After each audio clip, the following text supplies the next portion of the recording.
I expect unionists and loyalists to continue to throw the middle finger up to the conversation. I expect republicanism to sort of continue to look at a bonfire and think of it as just a big pile of hate and sectarianism.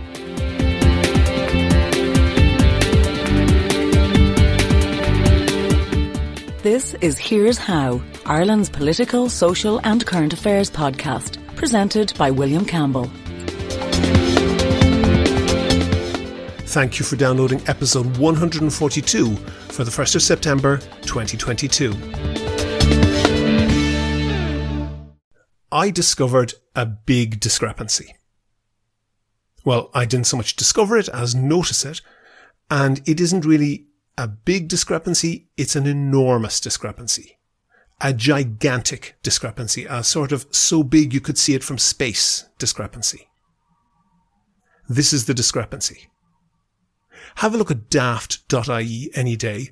On the front page, you can choose to browse by selection and go to rental properties. No filters, look at the whole country, any type of residence. Much has been made of this. These days, you'll normally get less than 800 properties for rent in the whole country. Of course, some properties that go up for rent don't go on Daft. They're rented by word of mouth or via social media contacts or a postcard in the window of the local shop. But Daft on their website say that 90% of property sales in Ireland are on their site. So it's a good guess that Daft have the bulk of rentals there, and movements up and down in their number of listings match the market pretty closely. Now go to the census results. There were 166,000 vacant properties on census night this year. There have been various attempts to poo-poo this figure, but I've spoken to the CSO and they are very confident in their figure. One reason is because their enumerators visit the property several times before and after census night if they don't get in touch with any residents. They talk to neighbours and they ask if anybody lives there and when somebody lived there last. Also, enumerators lose pay if a house on their patch doesn't return a census form, so they're highly motivated to get it right. And we have a breakdown of what sort of houses are vacant. 23,000 are vacant because they're undergoing renovation. 27,000 are vacant because the last occupant died. And 35,000 are vacant because they're available to rent. 35,000. Let that figure sink in for a minute.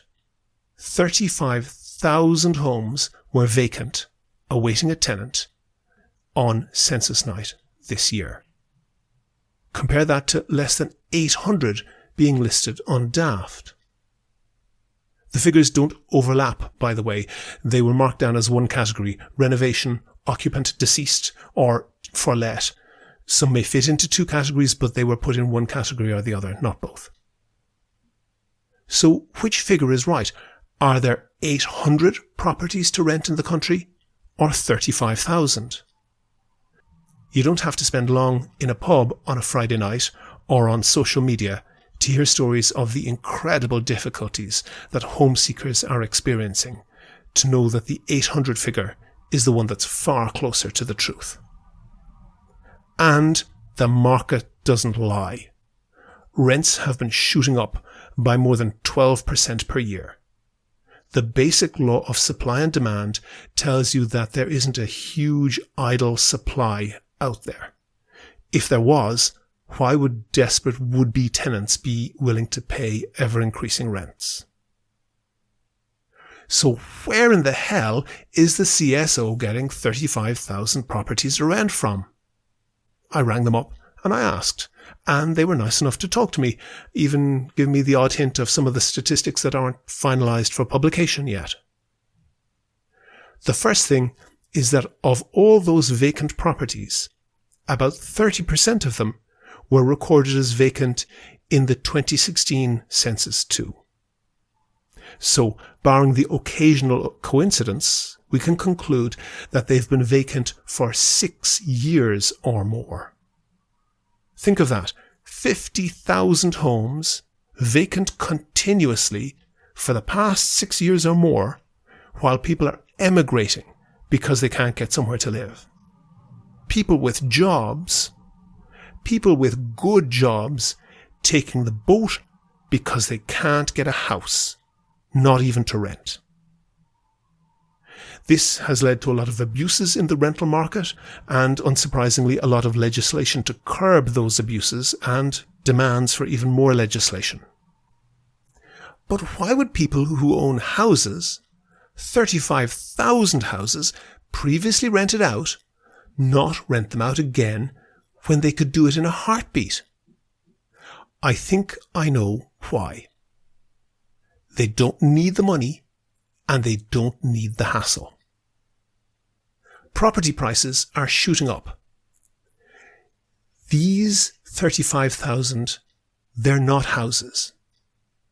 They're made of bricks and mortar. They have windows and doors, rooms and a roof, but they aren't houses. They are bank accounts. And they are bank accounts that pay 100 times more interest than putting the money on deposit in the Bank of Ireland.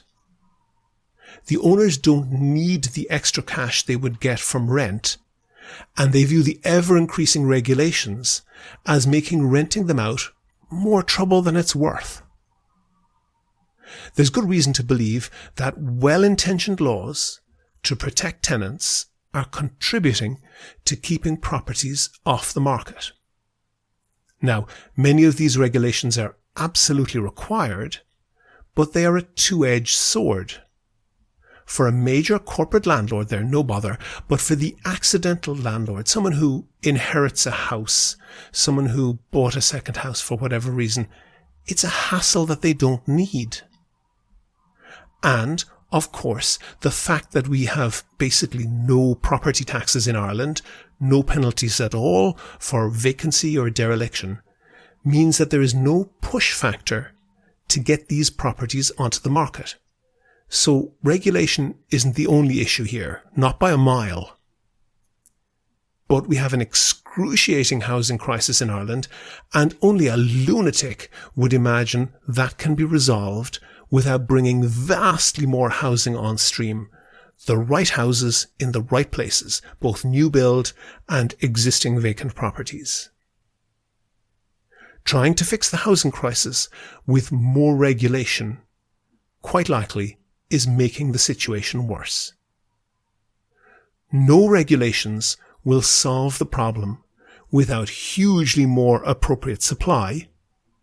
And if we have hugely more appropriate supply, most of the new regulations won't be needed anyway. Supply is the solution to focus on. In a moment, we'll have that interview with Joelle Keyes, but first I want to say thanks to all of the patrons on Patreon. I really appreciate everyone who donates on Patreon. We don't get a huge amount of money out of it, not nearly in the same league as some other Irish podcasters, but it pays for web hosting and other costs of the podcast, and Kevin and myself basically donate our time for free. And it's also a great morale booster. When we get a new patron, it lets us know that there are people out there who listen and appreciate the podcast. We make a big effort to cover things that are undercovered in Irish media, and you're more than welcome to listen for free. But if you think that you could donate the same as those other donors and throw in the price of advertising a house on Daft once or twice a month, there's details how to do that on the website and at the end of the show. Do you agree? Do you disagree? Follow at Here's How Podcast on Twitter and like Here's How on Facebook for updates on each show's contents. Joelle Keyes is a young loyalist activist. Joel, I'm delighted to have you on the podcast. I have to say, God bless your ambition. You've got a very interesting Twitter account, but one of the most interesting things on it is that you say in your bio that you are a future MLA. I suppose I can't fault your confidence there either. What party will you be standing for?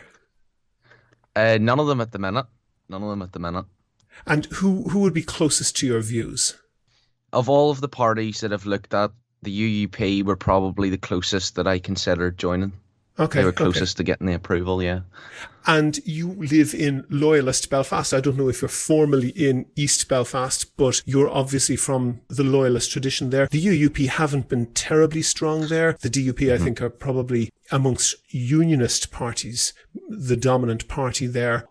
And I can see going back a year or two, and I realise you're relatively young, so going back a year or two is perhaps a longer time for you. But you spoke to the House of Commons Northern Ireland Committee, and you were a member of what was called the Loyalist Communities Council. Now, that's a legal organisation, but its membership includes the UVF, the UDA, Red Hand Commandos. They would be, in the past, have been known for very serious sectarian murders, and also probably some of them currently involved in racketeering and drug dealing. You're someone who I know thinks a lot about the future of Northern Ireland. Do you think that the future of Northern Ireland runs through the sort of people who are involved with the LCC? No, quite the opposite. I would say the LCC, being a legal organisation, like, I understand the need for it. I understand the need for there to be a sort of a way for those types of people to engage with public figures and government and stuff like that, without just showing up with their UVF or UDA membership cards. You know, I can understand why that wouldn't work. But I think that going into the future, you'll probably find that organisations like the LCC will probably just naturally kind of cease to exist. I've asked this of other unionists before. Would you agree that leadership amongst the unionist community is abysmally bad? Yeah, well, I would say that unless it's good leadership, it's not leadership at all. We've got people that fill the positions of leaders here, but do we see any of our, say, unionist politicians in our areas trying to educate young people, or even just influence them, even just come into our areas and say, look, here are our policies, here's why you should support them? No, we don't get any of that. And so I would say that they're more just fulfilling a role. They're not real leaders. And who are you referring to specifically there? Anyone who would claim to be a leader. I look at our areas and I say these are areas without leaders. That's the problem here. These are areas that they don't have people to look up to. They don't have people to follow. They have a lot of people who will come round to their doors every 5 years and ask for their vote, but they don't have people there in between. And there may be politicians out there who aspire to do things like that, who aspire to come into communities like mine and engage with us, and that's fair enough. But you say communities like mine. For people who don't know exactly what that is, give us a brief description. Yeah, so I live in Talkmona, but it's by far from the only one like it. I'm a Loyalist area, be described as working class. A load of people from these areas would be affected by poverty and drug and alcohol abuse, and there's a lot of issues. Just your sort of iconic working class council estates, I suppose. And when you spoke to the Northern Ireland Affairs Committee of the House of Commons over the internet, as it was in COVID times, you said one thing that really struck a lot of people. It says, it worries me that we could potentially reach a point in this country or in any country where the people do feel they need to defend themselves. And you're referring specifically to violence there from context. What on earth is there that loyalists would need to return to violence to defend themselves from? Nothing as of yet. Nothing as of yet. And I think that was the point that a lot of people missed in the Affairs Committee remarks. You know, if you go back and you watch it, there was plenty of times where I was very clear, you know, we have not reached a point yet where we have that claim, we have that justification. We are not defending ourselves. What could happen? There's a million things that could happen. I think, for example, here's one that you'll probably agree with. You know, Boris Johnson and his buddies, they've been passing some really concerning laws in Parliament recently. You mean these ones that restrict freedom of demonstrations? Pretty much, yeah. And it's not the only one. I think I'd read of a couple more that they can break up. Is it they can break up picket lines or something now? There's restrictions on striking workers, picketing against perhaps agency workers who might be brought in to break a strike. But I want to get a clearer answer on this, because if you're talking about violence to defend yourself and you say that you're not at that point yet, that's clearly an implication that you fear, at least, that there has been some movement in that direction, even if you haven't reached that point. What would that be? I don't feel that we have moved in that direction in any significant way at all. I think that we've come a long way since the Troubles. And if anything, I'd say we're going the other way, which is why it's so confusing to me why there's so many people out there that wants a return to violence. It's like, even if that were sort of something that we were going to entertain, we would have to be moving at a certain trajectory and for me to get on board with that. And we're going in the complete opposite trajectory. There are some people with concerns that things like the Northern Ireland Protocol, and there's other pieces of legislation that have been passed, things like the Irish Language Act, that they harm our place in the Union. I would agree with the protocol. I would agree with opposing the protocol, but not so much with those other things that other people would say causes fear within them that our place within the Union's being attacked. Okay. Specifically, I was going to get onto it, but since you've brought it up, I'll talk about it now. The Northern Ireland Protocol, it is something that in opinion polls is clearly supported by a majority of the people of Northern Ireland. MLAs who support the Northern Ireland Protocol in the recent Assembly elections were voted in a majority. That's to say, a majority of the very recently elected MLAs support it. And parties supporting the protocol got a clear majority of the votes. If there's any justification for the existence of unionism in Northern Ireland, it is that it constitutes a majority, or at least that was the justification that was given for close to a century. You can't then turn around and say, well, a majority support this, but we don't like it, therefore we have to overrule them. I think from the unionist perspective, what the sort of argument would be is that, yes, there may be a majority support, but we do have mechanisms in place for exactly those kind of things. So you can totally have a situation where there's a minority support for something, or in fact a minority opposition to something, and because within that minority the support or opposition is so widespread that we have that principle. It's the petition of concern. That's how they can block legislation that one group of the community doesn't like. But that's legislation in the Assembly, which is not where the Northern Ireland Protocol was passed.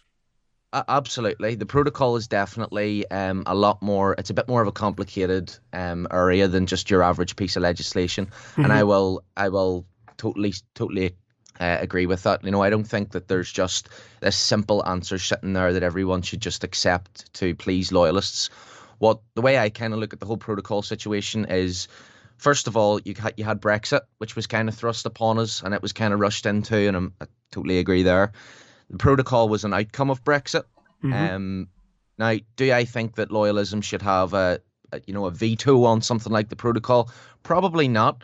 I would like some recognition and acknowledgement from within the anti-protocol movement, if you can really call it that. I mean, first of all, it's not Republicans' fault that the protocol's in place. Republicanism is not who our beef is with, I suppose is the word. It was our own British government that passed that, and at the time, I'm pretty sure the DUP were supporting it too. Oh, hang on. The DUP did support it, yes. Yeah, so at the time, the DUP were supporting this too, and I think that we need to acknowledge that, and that's something that's not really being done, I don't think. Going forward from that, then, what I would like to have seen happen is unionism/loyalism turning around and going, okay, look, we've clearly made a mistake here. This protocol is not acceptable to us. It puts a border down the Irish Sea. Effectively, we are not okay with this. And then I would have liked to have seen us sort of reaching out the hand. Oops.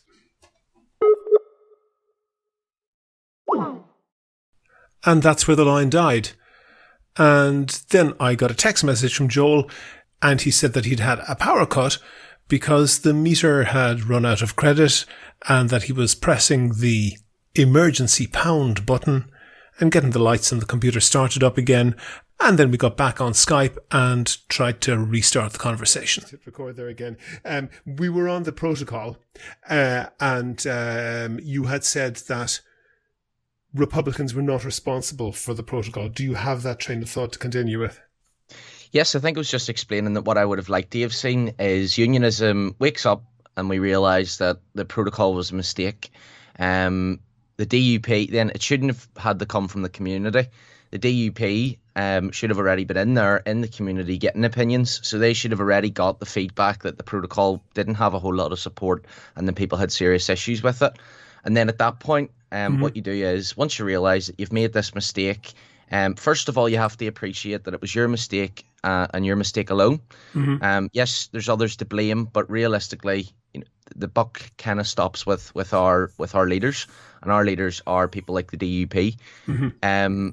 So then once you go in with that kind of attitude going in, then it's not an objective of, all right, we need to now riot and do this and do that and blame the others, and we don't need to start a war. We're not trying to defeat anybody. What we're looking for is to approach people like SDLP, Sinn Féin Alliance, explain the situation. You say, look, we represent the loyalist, unionist people of the country, and we've heard from the feeling on the ground that people don't support this. We want to try and make things right. And, ideally what you would have seen is everyone coming together to work out a solution that doesn't piss off everyone, pretty much. Okay, pause with that for a second, because I want to maybe look at the idea of why the protocol came about a little bit differently in a minute. But the real issue, I think, with the protocol, the reason that it played so badly amongst loyalists, particularly I think maybe the people who live with you and around you, is that the DUP are a fairly elite organisation. It's actually a very numerically small organisation, even though it gets a lot of votes in Northern Ireland. They represent in the sense that they tend to win seats in areas where working class loyalists live, but they are not of those communities. They're relatively well off. They're, I suspect, far more religiously based than most loyalist communities. That's to say, they draw their inspiration from religion rather than commenting on, whether they're a member of one particular religion or another. And the protocol very clearly exposed a chasm between the DUP and its voter base. That would be true, and I mean, it? The feeling on the ground isn't, people don't give the DUP all those votes and then go and start celebrating about the DUP. It's very reluctant. Whenever I was talking to people in the run up to the election, it's, a lot of people said, yes, I'm going to vote DUP, but I'm not happy about it. So it's, I think you're absolutely right. There's definitely that gap. And that is what I'm talking about when there is just a very poor quality of leadership. And I don't particularly want to advocate for Sinn Féin or for any other party, but Sinn Féin particularly is very careful to be rooted in the community that it represents in a way that I think you would agree with me the DUP is not, and that is a strength that the loyalist/unionist side of the House in Northern Ireland lacks. Yeah, no, I think that's simply right. Okay. I don't think there's anything else I can add to that. Okay, and what I take from that then is that when the DUP, going back a few years, got 10 MPs, which was kind of a lucky break for them, and got those 10 MPs at a time when they were critically needed and there was the Conservative Party did not have a majority in the House of Commons, they leveraged that to their own advantage, but I don't think they particularly leveraged it to the advantage of the community that votes for them, or certainly not for the wider community in Northern Ireland. And they're happy to collude with the British government, many members of which would have difficulty finding Northern Ireland on a map. That is true, isn't it? Yeah. And we're in danger of agreeing too much here, Joel. But what I'm leading to is, and I'm looking, and we're recording this. We normally keep interviews in the can for a while just to allow ourselves in the podcast to organise it. But what I'm looking at in the last week or so was the death of David Trimble. And if you went onto the BBC website, you'd have to click into BBC News, and then you'd have to click through into Northern Ireland News, and you might see an article about the death of David Trimble. That was a banner headline on RTE, on the RTE website. You go straight to rte.ie, and they had literally cleared the decks and put photographs and articles about David Trimble right across their whole website. Similarly, when you had the Assembly elections back a few months, right at the top of all Irish media, all Dublin-based media, or all, 32 county media, whatever you want to call it, those results were being published and analysed in a lot of detail. Again, if you wanted to find them on BBC, you'd have to go into BBC, then you'd have to go into News, and then you'd have to go into UK News, and then you'd have to go into Northern Ireland News, and you might get a small little article about it. What puzzles, I think, an awful lot of nationalists, particularly nationalists in the South, is how unionists and loyalists are so devoted to a Britain that shows so little interest in them. Yeah, I've heard this a lot. There's the the rest of the UK don't really care about you. And it's valid. There's been a lot of English people on Twitter and elsewhere, who have openly admitted we don't really care what happens with Northern Ireland. On the flip side of that, there's plenty of people with deeper links, friendship links and family links. And, those people seem to care a wee bit more. I think, like everything, you've got people on both sides. And what I would say to the whole thing is that, like, for me personally, I don't particularly care what the English think of us, because it's just the same as if sort of we had not liked the English, and if we didn't care about the English, which a lot of us don't, if we're being completely honest as well. Pause there, Joel. Because, of course, you will get a varying level of engagement and knowledge right across society. But I'm not talking about the average guy in a pub, the average woman in the street. I'm talking about the elite of society, the political class, the media class. Karen Bradley, a Conservative Party MP, was appointed to be Northern Ireland Secretary, which essentially takes over the role of the First Minister when the Assembly is suspended as it is now. She wasn't aware that unionists vote only for unionist parties and nationalists vote only for nationalist parties, and that people almost never cross those lines. That is a stunning level of ignorance, isn't it? Absolutely.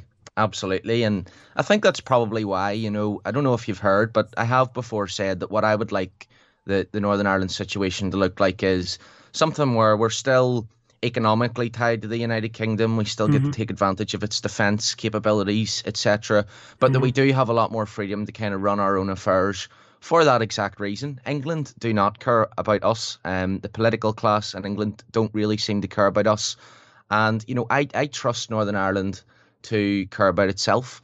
I'm saying, rather than trying to convince these English and convince these politicians to care about us, just let us do our own thing, loosen the grip a little bit. I'm still British. I still identify as British. I want to be a member of the United Kingdom and a British citizen. But, I totally take your point, and I think it's why that we should have more kind of autonomy over our own affairs here, so that we don't have to consult the English on everything, and they can act more as sort of passive supervisors rather than gatekeepers, I suppose. Isn't the problem with that, though, that unionists in particular view the sectarian divide in Northern Ireland as a zero-sum game? There's no explanation for the opposition to the Irish Language Act other than saying, if them uns are getting something, it must be us losing something. What possible rationale is there for that? I'm not 100% sure.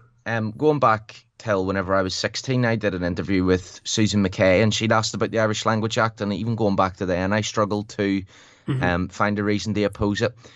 More than that, there were a few concerns that I had, things like cost, and I was able to meet with Linda Irvine down at the Turas Centre, and she was able to walk me through every one of the concerns that I had, and satisfied me with her answers. So I wouldn't say that I'm someone who does oppose an Irish Language Act. I think the problem with sort of tit-for-tat politics, which is sort of what you're describing, users are getting something, so we must be losing something, so we have to get something back. That's kind of part of the problem here. I think everything needs to start being approached from a much more relaxed, I don't know if relaxed is the word, but I feel like it might be, attitude. Everything isn't part of this massive game of chess sort of between Republicans and Unionists. Just because someone loses a piece or someone gains a piece, we're not enemies. What we're doing is trying to take all of that and put it all on the table so that we know what each other's opinions and gripes and desires and hesitations are. And then Stormont should be the place where that's sort of organised and filtered into tables and data, and then we can work through it and we can say, all right, this Irish Language Act, they're not actually asking for very much, and so we're not going to oppose it. Maybe we don't get anything from it. Maybe it looks like the Irish speakers are getting something, but that doesn't matter. Because that's what Stormont is for. It's to take the concerns of these people who speak this language. From my understanding is all these people really want is to be able to be recognised and live as if they were first Irish speakers. And I don't know why unionism is so hesitant to that. Now, I've heard that there's a concern that it's sort of like a Trojan horse. So it's just being pushed just to sort of weaken our position in the United Kingdom. Personally, I don't buy that. I don't see how it weakens our position what do you at all. think? What do you think of, for example, unionist-controlled councils taking legal action for allegedly breach of planning laws when somebody bolts up an ad hoc Irish language street sign to the side of their own house. Oh, is that what's happening? That has happened on occasion. It's just sad. Like, I just kind of hear it, and it reminds me of whenever I was in high school and there was people arguing over something stupid, and you just kind of sit back and you watch it happen, and you know what? Like, it's clearly it's one of them arguments that I don't want to get muddy over. For me, if you live in a house, it's your right to put whatever the hell you want on the house, as long as it isn't a big sign calling for you to go out and commit crimes or something. So to me, I would describe it as quite stupid if councils are using their time to go after people who put up Irish signs on their own house. Oh, okay. One thing I just want to kind of give you, going back 100 years, which in some cases might seem like a very long time, in some cases it might not. But the Northern Irish Parliament was established in 1921. It was abolished in 1973 at the start of the Troubles that essentially collapsed. And there were general elections at regular intervals while it existed. In every single one of those elections, never did the total unionist parties fail to get less than 2/3 of the vote. Every single time they got more than 2/3 of the vote, from the first to the last election. In the most recent Assembly election, even if you throw in the PUP and you throw in, there's a couple of independents who would be identified as unionists, even if you throw in all of those votes, the TUV, the lot, the unionist vote comes out at 43%. The direction of travel there is pretty clear, and there have been some surveys, they mostly show that there is still a larger number of people in favour of the union than in favour of joining the Republic. But that's a pretty thin margin, and you don't need to wind that clock too far into the future to see that that is not a stable situation. And in fact, it is demographically possible to do it, because you can see that if you look at the distribution of unionists in different age cohorts. The only age cohort where unionists have a significant majority are the over 65s. And each time you go down in a demographic cohort, the nationalist majority is larger. And that's relevant because, for example, the under 18 nationalist majority is very, very significant. They don't vote yet, but they will soon. But also the people of childbearing age, they very much have nationalists in the majority. So you can read that even further into the future. Mm-hmm. That's why you, perhaps what some people might call your seniors in the unionist movement, are so worried, isn't it? Well, they would say that they're not worried. I've asked the question myself. I have said, look, this constitutional question is baked into your very parliament. You know, it's kind of the basis of everything that goes on. It all comes back to this constitutional question. And I've asked the question to senior unionists and loyalists, you know, what happens when that balance of power tips? Mm-hmm. And sort of what the response you usually get is just, oh, it won't. Oh, don't worry. No, never. It'll never happen. And it's disappointing for me because, you know, I would like to know. I think it's certainly concerning, although not to the same extent that other people may describe. You know, fundamentally, I support the idea of living in a democracy, and in a democracy, you're not always going to win. So Sinn Féin taking over as the largest party doesn't concern me as much as it seems to concern everyone else. Obviously, personally, I would like the party that I support to be in charge. But, you know, whenever I don't support any of the other parties particularly strongly, it just doesn't worry me as much, Sinn Féin getting in, because what I want, my goal here, is to create a country where Sinn Féin can win, and then we can win the next year, and they can win the next year. And it sort of does just sort of tips and tats between them, and they get their chance to govern, and that's kind of the system that I want. So in a way, you know, in a weird way, it's not that I'm happy Sinn Féin won, but I think it was important. You know, if you said that we got 2/3 of the vote every single election, I think it's a good thing to kind of show unionists that you're not always going to be in charge. You're not always going to have the steering wheel, and so you're going to kind of have to learn how to behave whenever someone else gets it. And it seems to me anyway that our decision has been to just collapse the assembly. I know it's officially that's over the protocol. I don't doubt that would be one of the main motivations, but I suspect that another one of the main motivations would be that Sinn Féin have won, and that's definitely helped make their decision to collapse it. And it's a shame. It's just a shame all around. Okay. One thing that I want to develop with that, because I think that's literally the most important constitutional issue on the island, north and south. There's just no question about that. And I think people underestimate the speed at which it is barreling down the path towards us. But essentially, one thing that, and I've tried to do this with a whole bunch, and I hope you won't be offended to hear that you're not the only unionist that I've tried to get on the podcast. Not at all. Sometimes successfully, sometimes not. But there is an enormous resistance, and you are a shining light of an exception to this, but there is an enormous resistance in unionism to discuss, and I suspect even to think about, what a United Ireland, including them, would look like, and what would be, if they were to sit around a negotiating table, what would be their list of priorities. And I can understand that, and I think Napoleon said something along the lines of, once you have contemplated defeat, you are lost. But surely somebody in the million or so people on this island that are unionists, surely there should be somebody saying, well, in that event, this is what we should be looking for. But since there doesn't seem to be anybody doing that in public anyway, I'll ask you, if tomorrow or in a year's time or 10 years' time there was a vote and Northern Ireland voted to join the Republic, and there was a vote in the Republic to accept that, and somebody said, okay, look, we accept there's 7 million people on the island, 1 million of them come from a unionist tradition, and we should listen to their concerns and try to design a society, a constitutional framework and so forth that accommodated them to the best. What would you be looking for?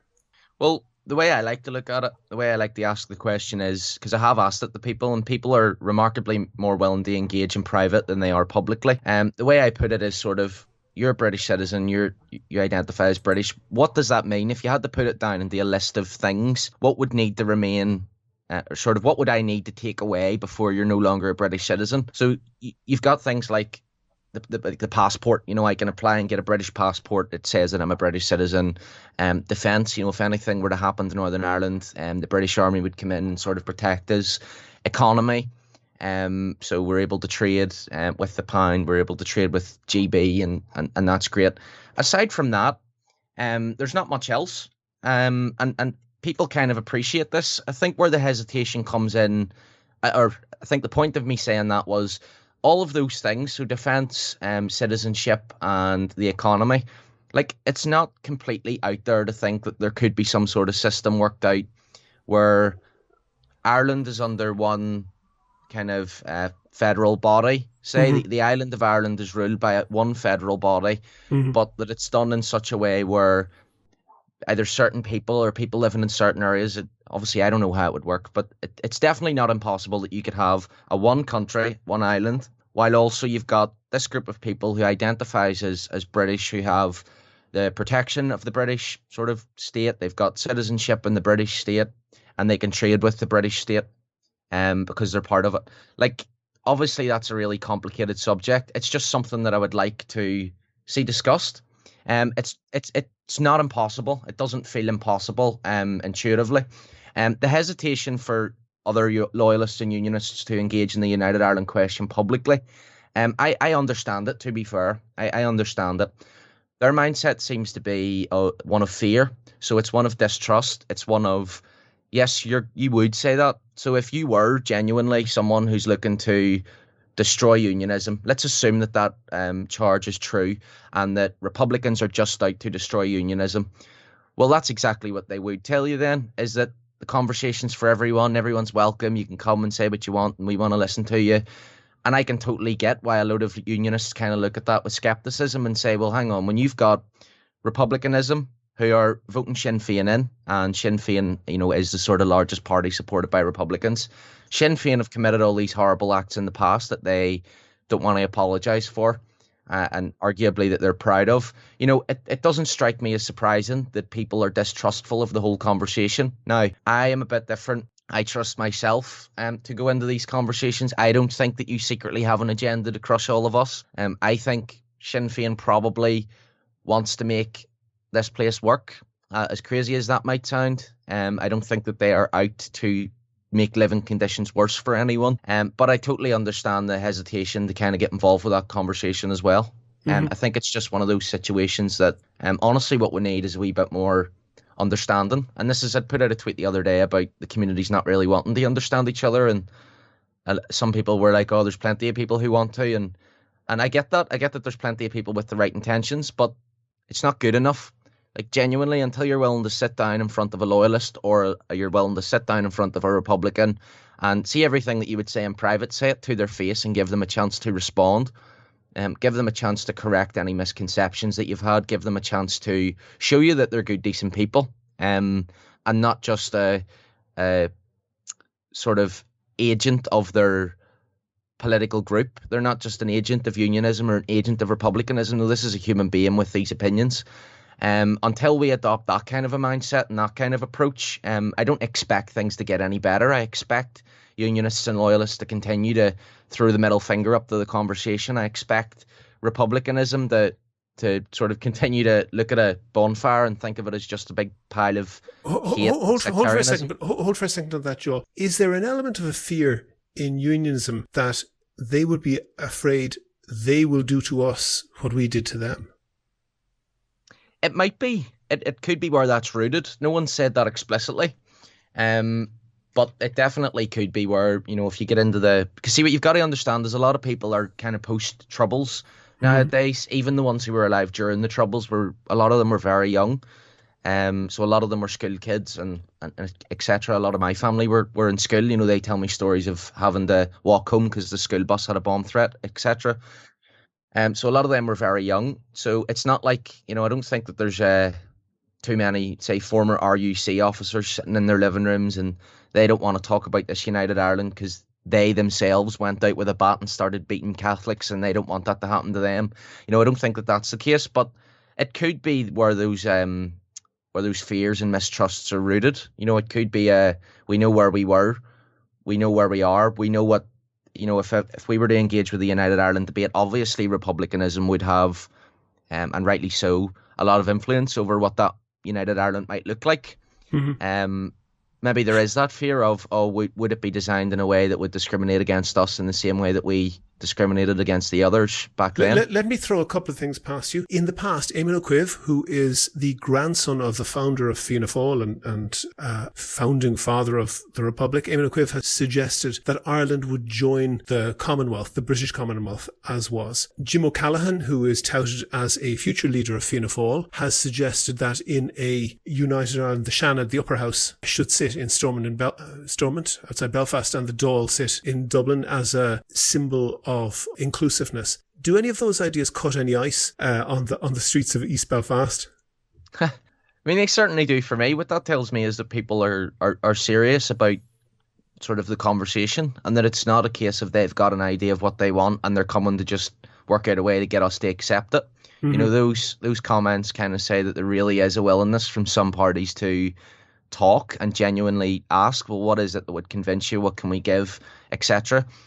However, I have to say that probably is just for me. I've never heard anyone else talk about those kind of things. I'd imagine the response wouldn't be too friendly if I did ask people's opinion, and I will. But that's a shame, and that's the kind of thing that we're going to have to work on, because personally I think that that's at least a very fair start. Okay, as you mentioned, you live in a working class loyalist area. What sort of people vote for the Alliance Party? I don't know if I know anyone that votes for the Alliance Party. They got more than 1/8 of the votes in the recent election, and an awful lot of votes in Belfast. When you say that, I believe you. I think you might be correct. But my impression is that there is a chunk of the population which, maybe not exclusively, but largely comes from families, from areas, from people who would normally or previously have been expected to be unionists, and they are younger than average, and they have just no interest in the sectarian divide. I suspect they're probably significantly more middle class than average, that they are engaged in issues like climate change, in debates like equal marriage and abortion rights, and that those things are just way up there in their consciousness and in their concerns, much more than the union. And that is part of the demographic explanation for the decline in unionist parties, that perhaps not in working class areas, although perhaps to a degree, but in other areas, they are not so much, it's not a demographic shift, it's an ideological shift. You're losing a chunk of the demographic, unionism is. Would you think that's a good analysis?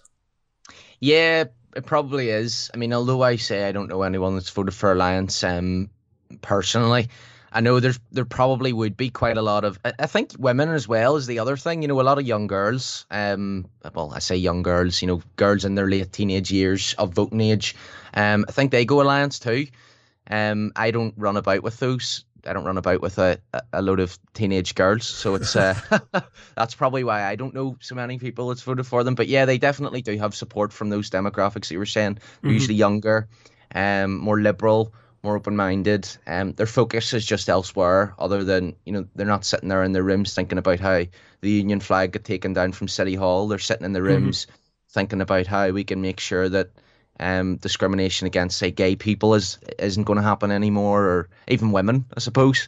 You actually came exactly onto what I was going to mention. I've got it in my notes here. The flags, shall we say, controversy that was very intense a few years back. There is a chunk of the population that is enormously turned off by that. They don't give a flying fig what flag flies over Belfast City Hall. What they care about are the type of issues that I mentioned. And it is entirely possible that you've got not a small number of people whose parents, maybe now elderly, are loyal DUP voters, who they are perhaps ever more loyal Alliance voters. And when somebody like Kelly Armstrong comes on and says, well, yeah, I'm from a unionist background, but I'm looking at all this Brexit nonsense in the UK and the social progress that has been made in the Republic, and I'm tending more towards being in the Republic would be more advantageous for Northern Ireland. That's a big shift, isn't it? Definitely. And it's been sort of, I think that movement has been helped by people like Boris and the laws that he's... I mean, even now, even me, someone who's I would say I'm a pretty firm loyalist, or I would say I'm a firm unionist, soft loyalist, but we'll not get into that. Boris Johnson, and what I was saying that he was doing earlier about the laws against sort of demonstrating and breaking up, like that genuinely worries me. To me, the kind of laws that the British government have been passing are... They really worry me about the future, because I'm going like, if Boris Johnson was a tyrant, he's not going to pass all of the laws that he needs to play his game. He's not going to do it. What they're going to do is pass all these laws now, let him take the blame for them, so that everyone forgets that these laws exist, and then someone two or three sort of positions down the line, so maybe not the next prime minister, maybe not the one after that, but the one after that, I mean, that could be a real bad egg for us, and it could seriously threaten our security and our safety and our democratic values and our freedom, genuinely. And so even now I am looking at the Republic and I'm looking at the United Ireland question, and even if it isn't a case of, well, I think that this is better for us now, it's certainly not as clear cut. Whenever I was young, it was very much the UK is better for us and always will be. Now it's certainly not the case. Now I am considering different options. Still a unionist, still want to be part of the United Kingdom for now. But I think anyone who looks at what Boris and his boys have been doing lately and doesn't worry about... Boris has resigned, you're aware of that? Yeah, but has he really? Is my question. I doubt if he will last much longer, and I very much expect Liz Truss will win in about a month's time. But he's still going to be there in the corridors of power, is my point. They all pick each other. They all come from the same high schools. They're all friends. They're all going to put each other in the government positions. It's not like Boris resigning means he's resigning out of politics and he's going to go write a book and make a couple million or something. Although he might do that as well. He's still going to be there. He'll maybe be on the next government. He'll still be in Parliament. He'll still be making political moves. So to be honest, I suspect he won't, but I think what you're saying is broadly correct in the sense that people like him, people he went to school with, will be in that position. Yeah. But what I want to get at is the fact that this very hard, sharp divide that you've talked about in Northern Ireland that existed previously, it is dissolving, and the middle, there will no longer be a majority of anybody. The middle will be what flips it. And whichever of the two traditional communities is most giving, is most appealing to the other, will be the one that will win. because the more giving they are, the less motivated the other side will be to oppose them resolutely. So, and I say this to nationalists as well, that if you want a united Ireland, the only thing you should care about is to make the Republic now and the putative Northern Ireland as welcoming and as beneficial to unionists as possible. And for unionists, if you want to maintain the union, what you need to do is to demotivate nationalism by making Northern Ireland so good for them that they would think it isn't even worth the bother. And it strikes me that not always, but mostly, the nationalists are winning that game. I'd probably have to agree with you again. Where they're not helped is when things, like the videos of the people singing IRA chants. Now, to me, they're a bit of a gimmick. Mm-hmm. They're a bit of a... I mean, that's one incident. I don't know. I'm not as invested in those incidents as other people seem to be. Yeah. But yeah, I would say that would be unionism's response. Oh, what about this group of kids who were singing RA songs at this event? Mm-hmm. But yeah, overall, put that in contrast, and nationalist, because there will be a nationalist answer to that, which I want you to react to. That's a few people, probably several jars in, singing admittedly pretty vile songs, and there's no shortage of footage online of the same thing happening at unionist events. But also the bonfires that you can pretty much see from space, which have fire engines attending, and the fire engines are needed to hose down the nearby houses because the heat from the bonfires is so intense that it threatens to set them ablaze. And the fire brigade are under orders to hose down the houses and not to put out the fire. And on those fires, very frequently, you have explicit slogans advocating the murder of Catholics. You have people like Michelle O'Neill, also Naomi Long, and other figures, notably a lot of female figures, being hanged in effigy. That is absolutely appalling in a modern society, isn't it? I think with the effigies and election posters, etc., yes, you're absolutely right. There's no shortage of the same types of things being displayed by unionists and loyalists. In terms of things like I'll start with the fire engine thing. Yeah, see, the bonfires is an interesting thing. I personally don't mind the beacons, which I saw, which I think were fantastic. I think they do the job. Go back a second, beacons? Yeah, there's beacons that some areas have adopted now. They're much smaller, they're much more secure, so they're not just loose piles of wood. They're kind of in a metal frame. They get lit. They've got like a little pike on the top. They're just much smaller, safer, more historically accurate. To me, they're better in every way. I appreciate that they're not for everyone.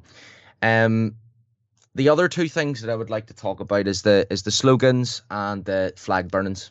Mm-hmm. Personally, I don't care if you want to burn a flag. You want to burn my Union Jack as a political statement.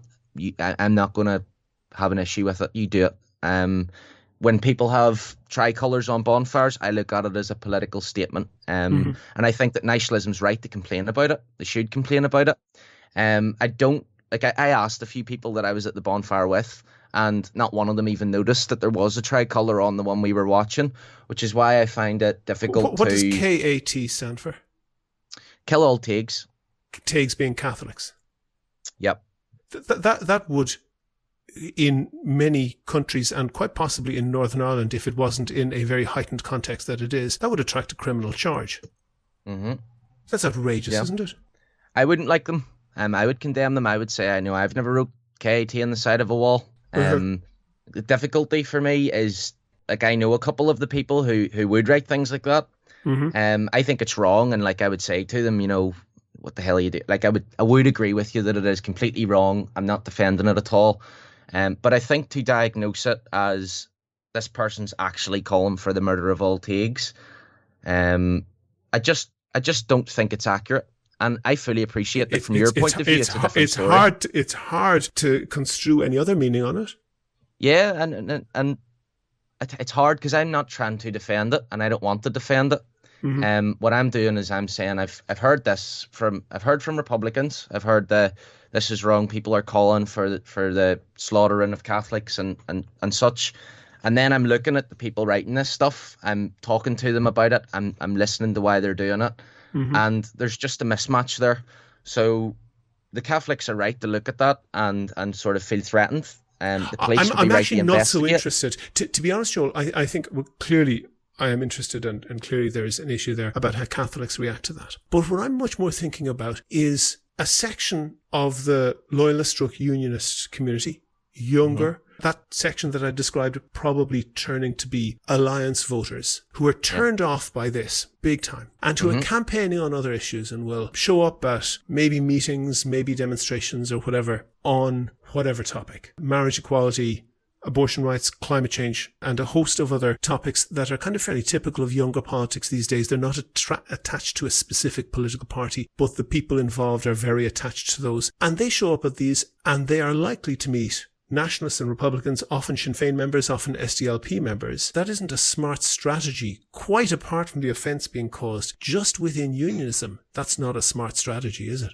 No, I would say anyone who does write things like that on walls or hang up things, even the flags, even though I'm not as immediately opposed to the burning of flags, I still don't think tricolour should be on bonfires. But yeah, I think you're right. It's a self-destructive way to go about things. It's only going to harm us. Yeah, which is why we should stop.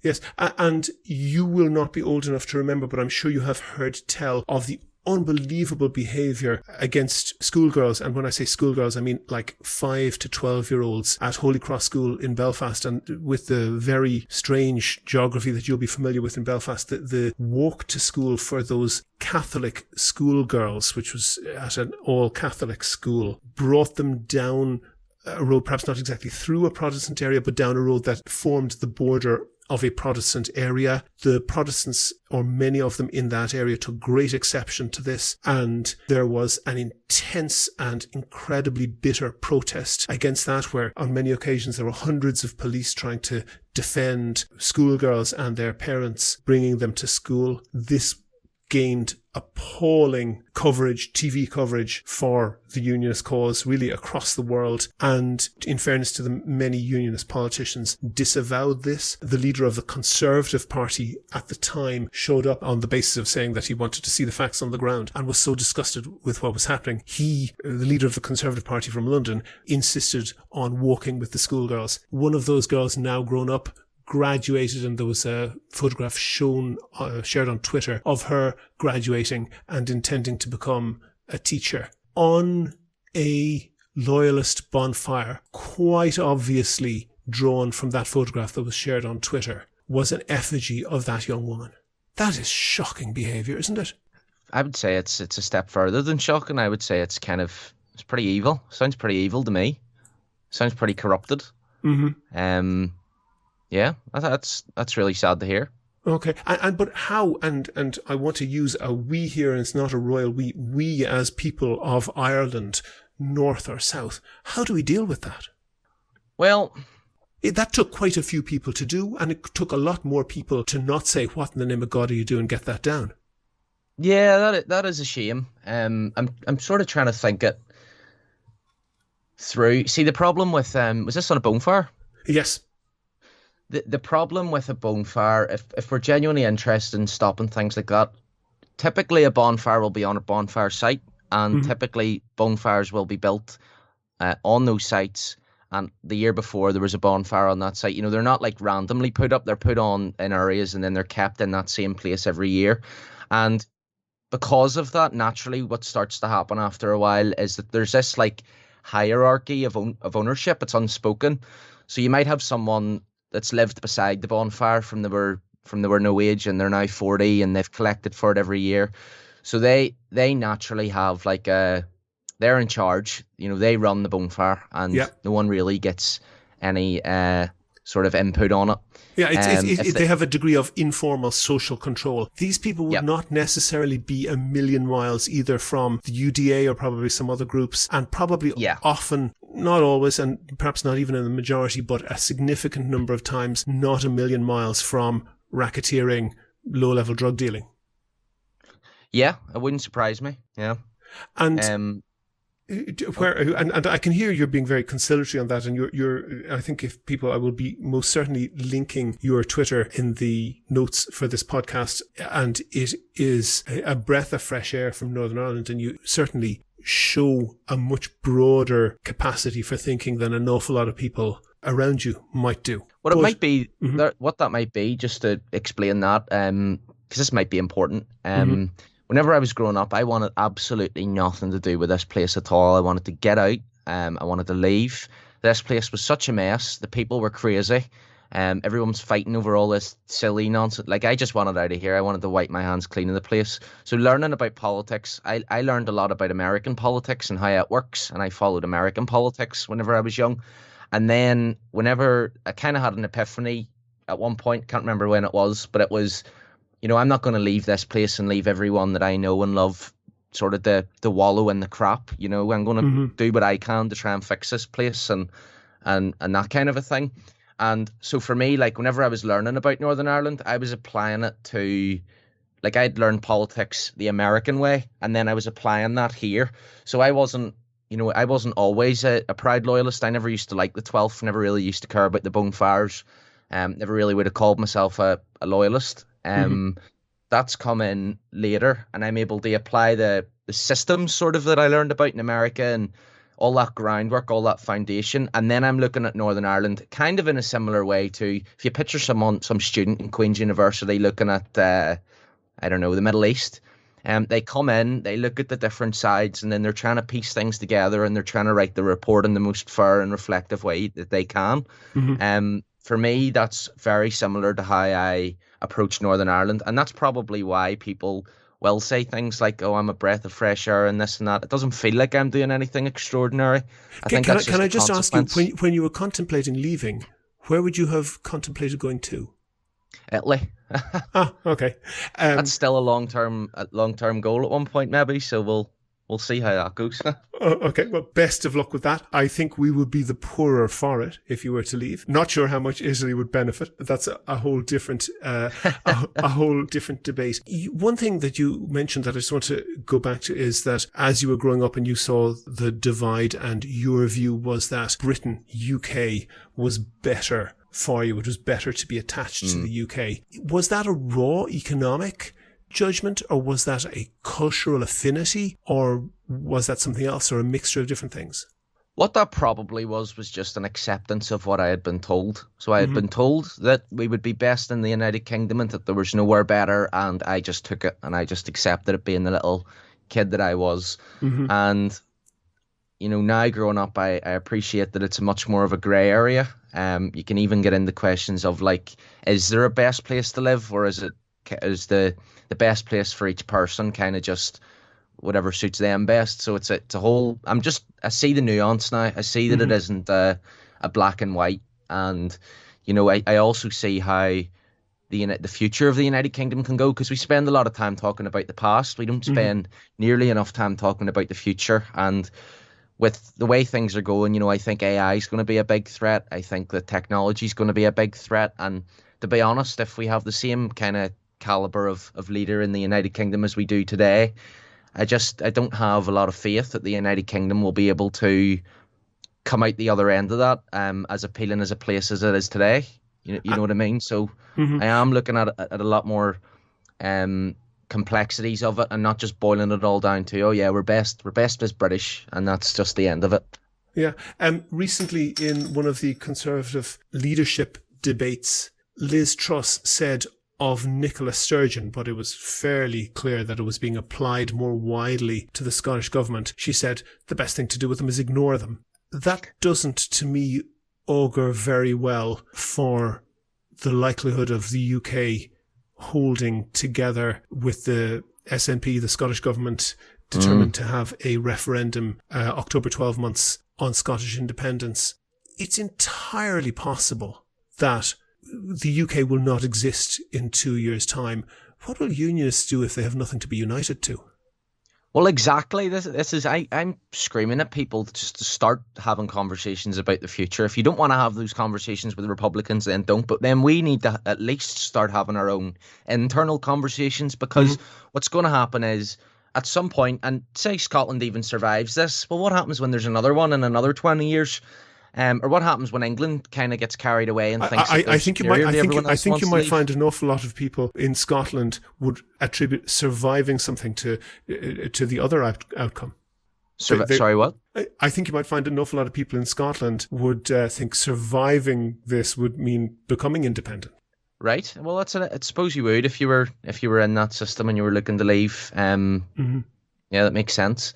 And there's a possibility too if you think about it. Scotland leaves. You've got what, 1 million unionists here. Who's to say all 1 million of them actually are loyal to? There's probably a handful of them that are loyal to Scotland mainly. They've got family in Scotland, they work in Scotland, they've travelled to and from Scotland, and that's why they're unionists. So. Yeah. Even all those people, our unionist bloc kind of starts to shrink if Scotland goes independent, which is a whole other side of it too. So it definitely is a very complex situation, and to not talk about the possibilities for our future it's just political suicide, because we can ignore it, we can kick the can down the road all we want, but at some point we're going to have to confront it, and we want to do that sooner rather than later to increase the chances of a good outcome for everyone involved. Okay, I want to end with what I think might be a completely irrelevant point. I'll tell you why it's irrelevant perhaps in a moment. But I was reading David McWilliams, a noted economist who has connections to the north as well as the south. In his book, most recently, he pointed out that just 3 counties, Antrim, Down and Armagh, at the time of partition, just those 3 counties accounted for 70% of the GDP of the island of Ireland. So when Northern Ireland was created, its economy, not per person, just in absolute terms, its economy was more than 3 times larger than the economy of what became the Republic. Now, thanks to Wikipedia, I can see in GDP terms, the economy of the Republic is more than 8.5 times bigger than the economy of the North. Again, all in absolute terms, no per capita or anything, just in absolute terms. So, at a minimum, in the last century, the economy of the Republic has grown 25 times faster than the economy of the North. That's unsustainable in terms of an economic gradient that people wouldn't want to get on the other side of, isn't it? Yeah, well, whenever I was younger, I remember very clearly that was one of the big arguments against Ireland, was how poor its economy was doing. We don't want anything to do with that. And even the fact that argument doesn't really get used as much anymore says a lot. But I think it just kind of, all that does is speaks to the volatility of everything. So nothing's forever. If Ireland has a better economy today, or if it had a worse economy today, it doesn't mean that it's going to be the same tomorrow. But across a century, averaged across a century, 25-fold is just mind-blowing, a 25-fold difference, that the Republic has on average grown 25 times faster. Yeah, I mean, I congratulate them. I'm happy for them. As someone who has never, I don't feel that my unionist position has ever relied too heavily on our economy, so it doesn't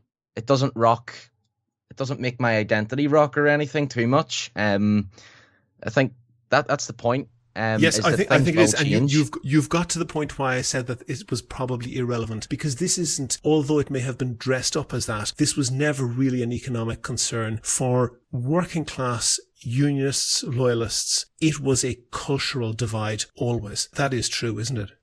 Yeah, I would probably agree with you. That's one of the things I noticed whenever I was younger, whenever you were talking about a united Ireland and say someone was or even the Irish Language Act, because this demonstrates the same point and it's much more recent. So whenever I went to Linda and I had said, here's my concern about the price. This is Linda Irvine, yeah.